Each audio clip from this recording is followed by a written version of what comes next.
आइए सीखते हैं 2025 के प्रथम पाली में पूछे गए मैथ के 19वां सब्जेक्टिव को।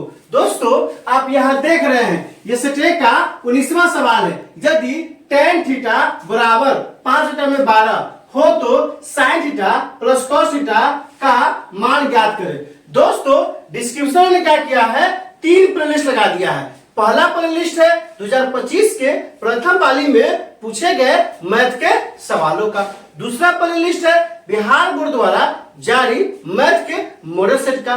और तीसरा प्लेलिस्ट है, चूंकि ये कहाँ का सवाल है, त्रिकोणमिति का सवाल है, तो त्रिकोणमिति का लगा दिए हैं। आप वहां जाइए, उन वीडियो को इत्मीनान से देखिए ताकि समझ बनेगा कि एग्जाम में किस तरह सवाल पूछा जाता है और आपको कैसे बनाना है। तो दोस्तों आइए सवाल को हल करते हैं। यहाँ क्या दिया है tan थीटा बराबर कितना दिया है, 5 बटा में 12। निकालना क्या है, निकालना है sin theta plus cos theta बराबर 1।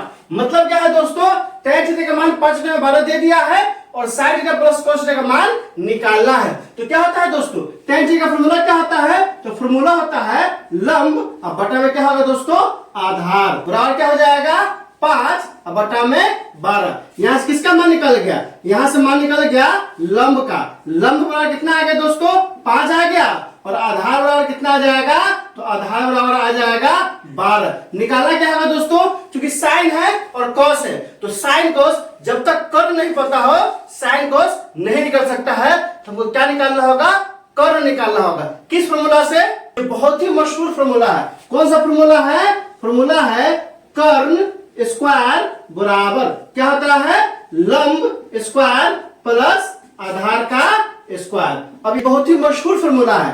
कर्ण स्क्वायर बराबर क्या होता है, लंब स्क्वायर प्लस आधार स्क्वायर। और इसका नाम क्या है, इसका नाम है पाइथागोरस। और आपके एग्जाम में पाइथागोरस पर में 5 नंबर का पूछ देता है, इसलिए हमने क्या किया है, डिस्क्रिप्शन में पाइथागोरस पर में क्या किया है, लिंक लगा दिया है। उस वीडियो को देखकर आप सीख पाइएगा कि कर्ण का स्क्वायर बराबर लंब का स्क्वायर प्लस आधार का स्क्वायर कैसे होता है। अब क्या करेंगे, सबका मान डालिए। कर्ण का मान निकालना है, यहाँ क्या हो जाएगा, कर्ण स्क्वायर क्या हो जाएगा दोस्तों, कर्ण स्क्वायर बराबर लंब का मान कितना दिया है, 5 दिया है, यहाँ से हो जाएगा 5 का स्क्वायर और प्लस आधार का कितना दिया है, 12। यहाँ से क्या हो जाएगा 12 का स्क्वायर। अब दोस्तों जो स्क्वायर इधर ना है उस पर जाएगा तो क्या चढ़ेगा, रूट चढ़ेगा। यहाँ से क्या हो जाएगा, यहाँ से हो जाएगा कर्ण बराबर रूट अंडर 5 का स्क्वायर कितना होगा, 25 हो जाएगा और प्लस 12 का स्क्वायर कितना होगा, 144। यहाँ से क्या हो जाएगा, यहाँ से हो जाएगा कर्ण बराबर रूट अंडर क्या होगा, रूट अंडर 25 और 144 को जोड़ेंगे तो कितना आएगा, आ जाएगा 169 और इसका वर्गमूल कितना आ जाएगा 13। तो यहाँ से कर्ण का मान कितना निकल गया, यहाँ से कर्ण का मान निकल गया 13। निकालना किसका है, sin theta plus cos theta. तो आइए निकालते हैं। यहाँ से क्या हो जाएगा, sin theta plus cos theta.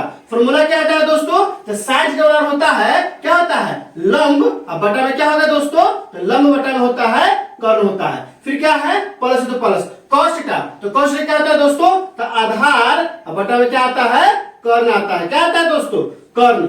आप यहाँ ध्यान दीजिए, ये सूत्र आपको अच्छे से याद होना चाहिए। कौन सा सूत्र, तो sin थीटा होता है लंब आधार कर्ण में, sin थीटा बराबर क्या होता है, लंब बटा में कर्ण।